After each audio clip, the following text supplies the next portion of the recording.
السلام علیکم دوستانو، دا زموږ د انګلیش کورس ان پښتو 18مه ویډیو ده او په دې ویډیو کې به موږ فیوچر کنټینیوس ټنس وایو چې دې مطلب دی راتلونکي جاري زمانه. ډیره یوه اسانه زمانه دوستانو، کوشش وکړئ چې تر اخره پورې وګورئ او دا هم باید تاسو کوشش وکړئ چې دغه مکمل کورس فالو کړئ. سی دی دا 18مه ویډیو ده، ښه مکمل کورس فالو کړئ. ډیر ښه به تاسو د دې کورس نه زده کړئ. سی دی نو ویډیو شروع کوو. دوستانو د دې زمانې د زده کولو لپاره درې شیان مهم دي. څه دي دا زه په هره ویډیو کې وایم چې دغه زمانه موږ په کوم وخت کې استعمالوو، دا به ولې زده کوو. د دې زمانې کومکي فعلونه کوم یو دي او د فعل کوم حالت په دې زمانه کې استعمالیږي. څه دي دا موږ وایو. لومړی به وایو چې دغه زمانه موږ په کوم وخت کې استعمالوو. که دوستان دغه زمانه اوس موږ په کوم وخت کې استعمالوو، ګوري ورته کله چې یو کار په راتلونکي وخت کې جاري وي. یو کار د دوستانو هغه په راتلونکي وخت کې جاري دی. څه دی په مثالو کې خپله ګوره پوهېږي. ګورې که زه چې هغه به کرکټ کوي، هغه به کرکټ کوي. ګورې دوستانو دې به تاسو سوچ وکړئ که اول زه ووایم که نه هغه به کرکټ وکړي، هغه به کرکټ وکړي، دا خو سمپل فیوچر ټنس دی. دا زمانه موږ پرون ویلې، پوه شوې، سمپل فیوچر ټنس دغه په بل ویډیو کې موږ ویلې. که زه وایم چې هغه به کرکټ کوي، ګوره هغه به کرکټ کوي، زه به خط لیکمه، موږ به انګلیسي زده کوو. دا چې د فیوچر کنټینیو دی. و دلته ګورې زه به خط لیکمه، که زه وایم چې زه به خط ولیکم، هغه سمپل فیوچر ټنس ته. زه به خط لیکمه دا فیوچر کنټینیوس ټنس دی. دا اوس موږ وایو. څه دی دلته ګورې موږ به انګلیسي زده کوو، دا فیوچر کنټینیو ده. او که زه وایم چې موږ به انګلیسي زده کړو، دا بیا سمپل فیوچر ټنس ده. پوه شوې، به دومره فرق لري. یوازې دا چې د جاري ده. پوه شوې، نو چې کله هم داسې جملو سره مخامخ کېږي چې ته به کرکټ هغه به کرکټ کوي، زه به کرکټ کومه، زه به خط لیکمه، موږ به انګلیسي زده کوو. نو چې کله هم داسې نور جملې چې کله هم داسې جملو سره مخامخ کېږي، نو تاسو باید سوچ وکړئ چې دغه فیوچر کنټینیو دی او دغه جملې موږ په دغه زمانه کې جوړو. څه دی نو باید تاسو دې ته سوچ وکړئ. دوستانو دې زمانې هیلپینګ وربس یعنې کومکي فعلونه دې زمانې یو دی چې هغه ویل بي ده. ویل بي د دې زمانې کومکي فعل دی او دا له ټولو سبجکټ سره استعمالیږي. څه دی ویل بي د زمانې کومکي فعل دی. ښه په دې زمانه کې موږ د فعل کوم حالت استعمالو؟ څلورم حالت استعمالیږي. څه دی فارم اف د ورب د فعل حالت. څلورم حالت په دې زمانه کې استعمالیږي. د یو فعل څلورم حالت به موږ همیشه استعمالوو. که هغه هر یو فعل وي، دلته ما یو فعل راخیستی، ګو مې راخیستی، نو د اول د دوم د دریم حالت او د څلورم حالت. نو همیشه کوشش وکړئ چې په ګورئ دا تاسو زه په هره ویډیو کې وایم که نه چې په ټولو کنټینیوس زمانو کې صرف په ټولو کنټینیوس زمانو کې هغه کې د فعل څلورم حالت استعمالیږي او په ټولو پرفیکټ زمانو کې د فعل دریم حالت استعمالیږي. څه دی دا به تاسو په یاد ولرئ. ښه دوستانو اوس به موږ وایو سټرکچر جوړښت چې په دغه زمانه کې موږ دا جمله څنګه جوړو. څه دی د سټرکچر د ګورئ په دې کې لومړی سبجکټ استعمالیږي، ورپسې کومکي فعل ویل بي استعمالیږي، ورپسې د فعل څلورم حالت او ورپسې آبجکټ استعمالیږي. څه دی ښه مثال ته وګورئ. که زه وایم چې هغه به کرکټ کوي، ګوره هغه به کرکټ کوي، نو څنګه به وایم؟ اول موږ چې وایو هغه لپاره هی استعمالیږي سبجکټ نه، نو هی، ورپسې کومکي فعل ده، ورپسې د فعل څلورم حالت ده، ورپسې آبجکټ کرکټ ده. څه دی نو هی ویل بي پلیینګ کرکټ، هغه به کرکټ کوي.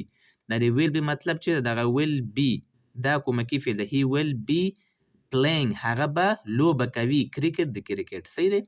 بل مثال ته ګوره موږ به انګلیسي زده کوو، نو وی ویل بي لرنینګ انګلیش. یوازې چې وکړي دوستانو ګوره سبجکټ ده، بس ورپسې د فعل هیلپینګ ورب ده، بس خبره خلاصه. دا سبجکټ د کومکي فعل شو. دلته چې کوم ورب استعمالوي د هغه څلورم حالت استعمال کوي، ورپسې آبجکټ ده. ګوره وی ویل بي لرنینګ، موږ به زده کړه کوو انګلیش د انګلیسي. همداسې کله د هر یو فعل استعمالوي، نو بیا د دې نه څنګه کېږي جملې جوړېږي. څه دی بل هغه ته وګورئ مثال ته. هغه به خط لیکي، هغه به خط لیکي. He will be writing the letter. He will be writing the letter. هغه به خط لیکي، هغه به ډوډۍ خوري، هغه به کرکټ کوي، هغه به ادا کوي، هغه به هغسې کوي. دغه ټول قسمه جملې دوستانو موږ په دغه سټرکچر کې به موږ جوړو. صحیح دی. ښه دلته ګوره دوستانو یو څو ښه مثالونه ما دلته لیکلي. ګورئ که زه وایم چې هغه به په کور کې وي، داسې جملې به څنګه جوړوو؟ ګوره هغه به په کور کې وي، هغه په هسپتال کې وي، هغه به هلته وي، هغه به دلته وي. دغه قسمه جملې دوستان چې کله موږ جوړو داسې به جوړو. ګوره he will be، هغه به وي at home په کور کې. صحیح دی. he will be، هغه به وي at home په کور کې. ګوره دې کې دوستانو هغه نشته. ښه دې کې دوستان موږ سره فعل نشته، د فعل څلورم حالت. دې کې یوازې څه ده به سبجکټ ده، کومکي فعل او ورپسې آبجکټ ده، بس. نو we will be، موږ به یو، موږ به وو سوري مونږ به we will be in school tomorrow مونږ به په ښوونځي کې یو tomorrow سبا ته پوه شوې he will be هغه به وي we will be مونږ به یو in the school په سکول کې tomorrow سبا ته نو چې کله داسې جملو سره مخامخ کېږي چې هغه په کور کې وي زه په هسپتال کې یم دوی به هلته وي احمد به هلته وي نو دغه قسمه جملې داسې جوړېږي صحیح دی یوازې دا ووایه چې he will be at home he will be at hospital he will be in bazaar he will be there همدغسې پوه شوې دغه جملې بارسې جوړېږي ښه دوستانو دې وس منفي جملې څنګه جوړو لکه زه وایم چې هغه به کرکټ نه کوي څنګه به وایو he will not be playing cricket he will not be playing cricket هغه به کرکټ نه کوي صحیح دی یوازې چې وکړي چې دغه کومکي فعل منځ کې ناټ واچوئ که نه دې نه منفي جوړ سي چې څومره جملې جوړوئ یوازې په منځ کې ناټ واچوئ منفي جملې چې کله جوړوئ نو منځ کې د ویل بي په منځ کې ناټ اچوئ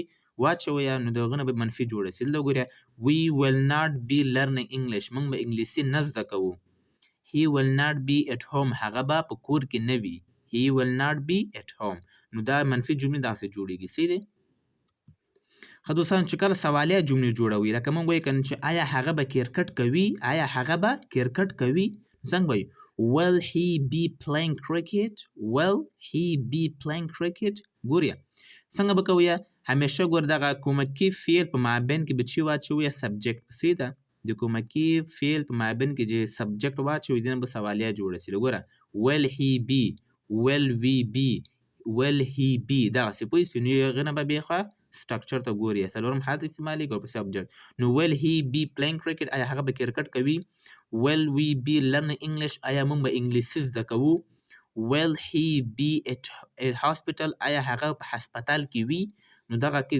نو کوېسچن جملې دغسې جوړېږي سوالیه جملې سیده دلته ګورې سټرکچر ته ګورې دا سټرکچر یې ده چې اول ویل استعمالېږي ورپسې سبجیکټ بیا بي ورپسې د فعل څلورم حالت ورپسې اوبجیکټ دغسې پوه شوې نو د دې سوالیه جملې سوې نو دوستان چې په دې کې تاسو کوم مشکل وي پوه سوې کوم سوال هغه تاسو مانه کولی سئ هسې دی کمنټ کې ولیکئ کوم سوال تاسو مانه کولی شي چې موږ ته په دې کې مشکل ده یا موږ داسې نه زده کولی کوم مشکل تاسو ماته ویلی شئ سیده په کمنټ کې